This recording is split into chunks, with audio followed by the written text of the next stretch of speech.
Hi, I am Tan Ken Jin. I'm an orthopedic surgeon and I specialize in foot and ankle disorders and surgery. I practice at Mount Elizabeth Novena Hospital. In this video, I will be telling you all about bunions.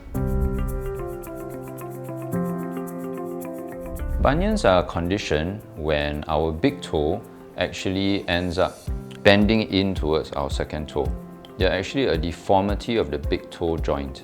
But externally, when we look at the foot, what we will see is that there's a protruding bone on the inner side of the foot at the base of the big toe.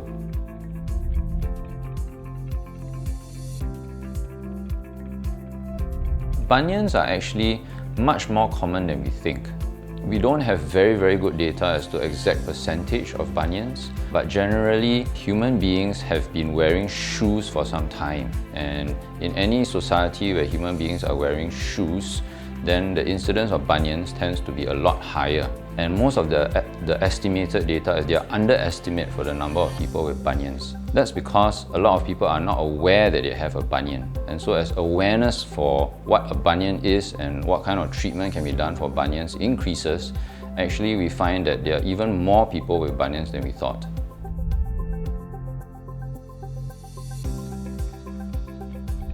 Bunions can be classified based on, for example, how severe they are. This may require us to have a visual assessment of the bunion or to do an X-ray and measure how severe the bunion is, so they can be mild, moderate to severe deformity.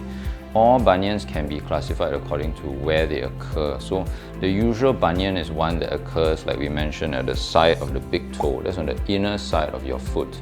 But there is a sister condition called a bunionette, where a bunion can also occur at the base of the fifth toe. That also can be considered sort of a bunion.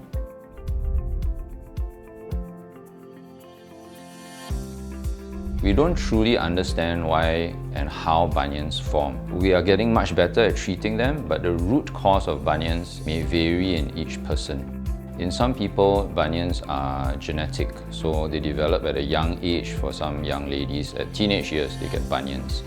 For others, it may be related to their footwear, so long years of wearing very high heels, tight toe box shoes may also contribute to formation of bunions.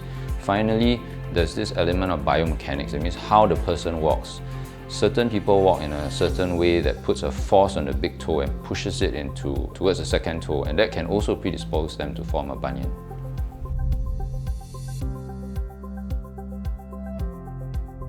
Those people who form bunions at an early age usually have a genetic tendency.